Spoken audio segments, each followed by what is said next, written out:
محفل میلاد النبی صلی اللہ علیہ وسلم کی حقیقت کیا ہے، ضرورت کیا ہے اور تقاضے کیا ہیں، اس حوالے سے کچھ گزارشات عنوان گفتگو رہیں گی۔ دعا ہے اللہ تبارک و تعالی اپنی ناراضگی والے جملے سے محفوظ فرمائے، اپنی رضا والی بات کرنے کی توفیق عطا فرمائے۔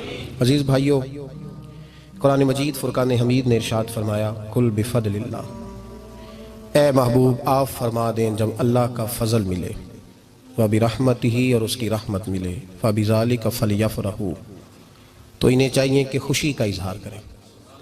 سورہ یونس کی آیت نمبر 58 ہے۔ جب اللہ کا فضل اور اس کی رحمت ملے تو خوشی کا اظہار کرو، خوشی کا۔ اسلام مسرتوں کا دین ہے، خوشیوں کا دین ہے۔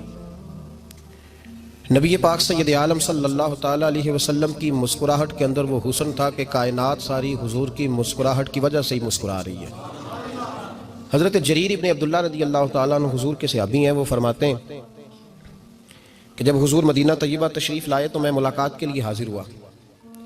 پہلے دن میں حضور سے ملا تو نبی پاک مسکرا رہے تھے، پھر 10 سال میں حضور کو دیکھتا رہا، اور حضور کے وصال سے چند دن پہلے میری جو آخری ملاقات ہوئی تو اس میں بھی میں نے اپنے نبی کو مسکراتے ہی دیکھا ہے۔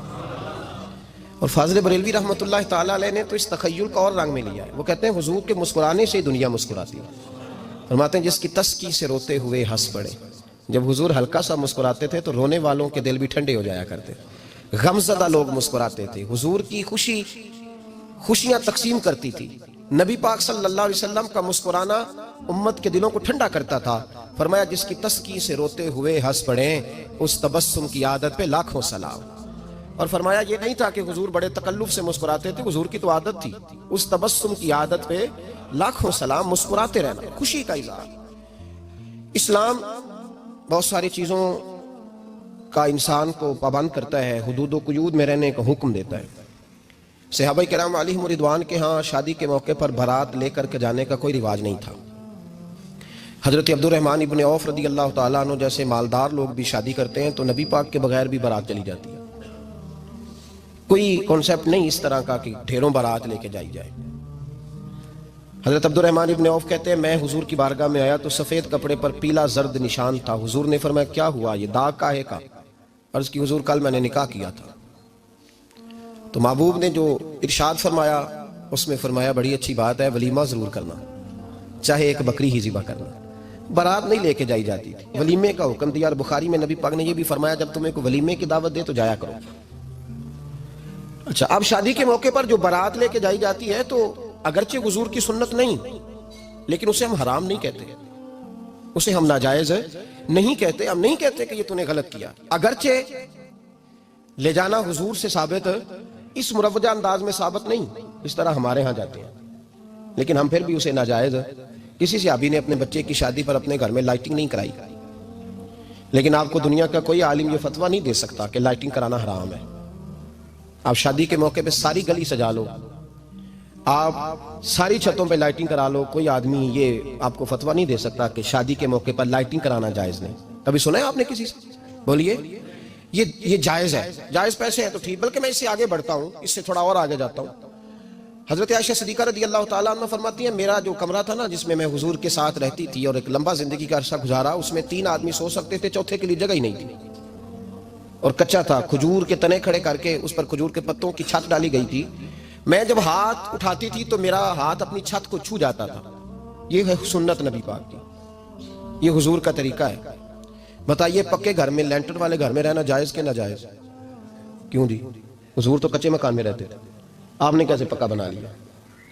اللہ کی محبوب علی دین کو اس کی اصل بات میں سمجھیں۔ آپ ایسا نہ کریں جس میں انتشار اور امت تقسیم ہو، اس کا اصل مزاج دیکھیں۔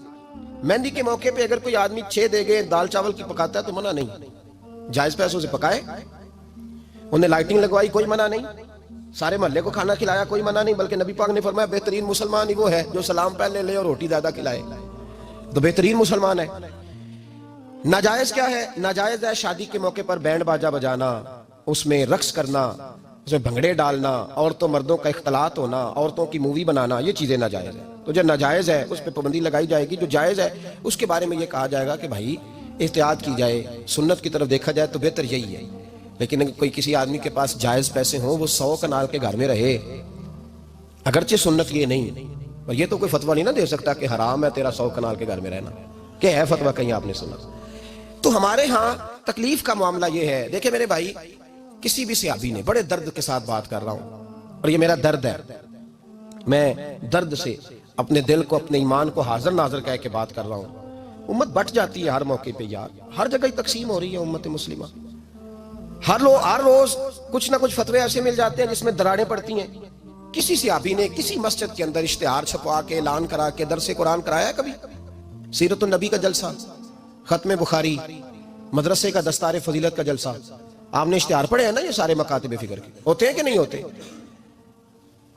کسی صحابی نے اس طرح، وہ تو روز درس قرآن دیتے تھے، لیکن اس طرح اشتہار چھپوا کے، پوسٹر لگا کے، اور مصر سے کسی صحابی کو اسپیشل بلوا کے یا یمن سے بلوا کے مسجد کے اندر کبھی درس قرآن کے اجتماعات کرائے، سیرت النبی کے جلسے، ختم بخاری کے؟ او بھائی، یہ ساری چیزیں حضور کے صحابہ کی سنت سے مروجہ انداز میں ثابت نہیں. مجھے بتا میرے بھائی، میں درد کے ساتھ تجھ سے سوال کرتا ہوں کہ سیرت النبی کے جلسے میں تو پشاور سے مولانا بلائے، پنڈی سے بلائے، تو گجرات اور کراچی سے لوگوں کو بلا کر کے اگر سیرت کا جلسہ کرائے، اور تو اس میں ایک آدمی کو کراچی سے بلوایا جا رہا ہے تو تو نے اس کو 20,000 کی ٹکٹ بھی دی، اور اشتہار پہ بھی جلسے پہ خرچ ہوا، پھر لنگر بھی پکا، کھانا بھی تو نے کھلایا، نہ تجھے کوئی بیوہ یاد آئی، نہ تجھے کوئی مسکین یاد آیا، نہ تجھے کوئی غریب یاد آیا. حالانکہ کہنا چاہیے تھا نا، یہ جو ₹1,00,000 لگ رہا ہے کسی بیوہ کی خدمت کر دینی چاہیے، یتیم کو دے دینا چاہیے. درد کے ساتھ بات کر. سوال میرا یہ ہے کہ وہی کام جو سیرت کے جلسے میں ہوتے ہیں، پہلے تلاوت ہوتی ہے، پھر نعت ہوتی ہے، پھر کسی عالم کا بیان ہوتا ہے، وہی کام صرف نام بدل کے کیا جائے، عید میلاد النبی نام رکھا جائے صلی اللہ علیہ وسلم. یہ میں آپ کے ذہنوں پہ دستک دے رہا ہوں، تقریر نہیں کر رہا، صرف دستک دے رہا ہوں. او بھائی دیکھو، ایک آدمی وہی کام نام بدل کے کرے تو جائز ہے، اور اگر اس میں نبی پاک کے میلاد کا نام رکھ لیا جائے یا نعت کا نام رکھ لیا جائے تو پھر مجھے اجازت دے میں تجھ سے سوال کروں کہ صرف تجھے حضور کی تعریف پوری لگتی ہے؟ پھر مجھے اجازت دے کہ میں تجھ سے پوچھوں کہ صرف تجھے نعت اچھی نہیں لگتی؟ پھر مجھے اجازت دے کہ میں تجھ سے پوچھوں کہ تجھے صرف رسول اللہ کے قصیدے اچھے نہیں لگتے؟ دے مجھے اجازت کہ میں تجھ سے سوال کروں کہ جہاں ذکر رسول کی بات آئے وہاں تو پریشان کیوں ہوتا ہے؟ تجھے پتہ ہی نہیں یہ تو وہ ذکر ہے کہ رب فرماتا ہے تم بیان کرو نہ کرو ورفعنا لک ذکرک، محبوب میں نے خود تیرے چرچے ساری دنیا میں بلند فرما دیے. اور نبی پاک نے پوچھا حضرت جبریل سے کہ چل جبریل تو بتا میری امت کو پتہ چلے رب نے میرا ذکر کیسے بلند کیا ہے. تو جناب جبریل کہنے لگے محبوبہ رب فرماتا ہے میرے نبی سے کہہ دے جہاں جہاں تیرے رب کا ذکر ہوگا وہاں وہاں تیرا بھی ذکر ہوتا رہے گا. یہ تو محتاج ہی نہیں کسی کا. اتنی جلدی لوگ بپھرتے ہیں. اللہ فرماتا ہے قل بفضل اللہ وبرحمتہ فبذلک فلیفرحوا. محبوب ان سے کہہ دو جب اللہ کا فضل ملے، جب اللہ کی رحمت ملے تو خوشی مناؤ. تیرا نہیں مجھے پتا، مجھے تیرا نہیں پتا، لیکن مجھ سے اگر تو پوچھے تو کائنات میں رب کا سب سے بڑا فضل بھی محمد مصطفیٰ ہی ہے، اور سب سے بڑی رحمت بھی محمد مصطفیٰ ہی ہے. وہ دو عالم کی رحمت تھے، وہ جہاں چاہتے وہیں رہتے. یہ تو ان کی مہربانی ہے کہ یہ عالم پسند آیا. رب کریم نے تجھے آنکھ دی، دنیا دیکھی تو نے. رب کریم نے تجھے قوت دی، تو نے دنیا گھومی. اور پھر رب نے تجھے بیٹے دیے تو میٹھا میوہ، اور بیٹیاں دی تو تیرے لیے باعث کرم. تیری چھاتی پہ بچے چڑھے تو نے کہا سب سے بڑی نعمت یہی ہے. کہ مالک کہتا ہے تو میرا بندہ تھا، میں نے دینا ہی تھا. تو نے دیا، احسان نہیں جتلایا. لیکن جب اپنا نبی دیا تو کہا میں نے بڑا احسان کیا تم پہ. لقد من اللہ علی المؤمنین اذ بعث فیہم رسولا. میں نے تم پر احسان کیا ہے. کون دیتا ہے کسی کو محبوب اپنا؟ نہ جانے رب نے یہ کیسے گوارا کیا. لقد من اللہ علی المؤمنین اذ بعث فیہم رسولا. اتنا بڑا فضل، اتنا بڑا فضل، فضل بھی حضور. اور جب بات رحمت کی آئی تو فرمایا مومنوں صرف تمہیں ہی نہیں، عیسائیوں، یہودیوں، سکھوں، دنیا میں جتنی مخلوق ہے، حتیٰ کہ جانور بھی، حتیٰ کہ چونٹیاں، نباتات، جمادات، ہر چیز. یا اللہ تو نے کیا دیا؟ فرمایا وما ارسلناک الا رحمۃ للعالمین. میں جس کا رب ہوں ان سب کے لیے میں نے اپنے نبی کو رحمت بنا کے بھیج دیا ہے. بیٹے کے آنے پہ تو مٹھائی بانٹتا ہے، میلاد والے دن تو لائٹیں بند کر لیتا ہے. بیٹے کے آنے پر تو حلوائی بٹھاتا ہے، اور نبی پاک کے نام کی لائٹیں لگی ہوں تو پریشان ہوتا ہے. ہم سے کبھی پوچھ تجھے بتائیں، بس نہیں چلتا، ورنہ تاڑے توڑ کے چھتوں پہ لگا دیں. بس نہیں چلتا فرشتوں کو بھی کہیں آؤ ہمارے ساتھ شامل ہو جاؤ، آمد مصطفیٰ مرحبا مرحبا کا نعرہ لگانا ہے، ہمارا بس نہیں چلتا، ورنہ دنیا کی ساری نعمتیں بچھا دیں اور لوگوں کو بتلائیں کہ اصل تو خوشی منانے کا دن ہی آج ہے جب اللہ نے ہمیں اپنا پیارا رسول عطا فرمایا ہے۔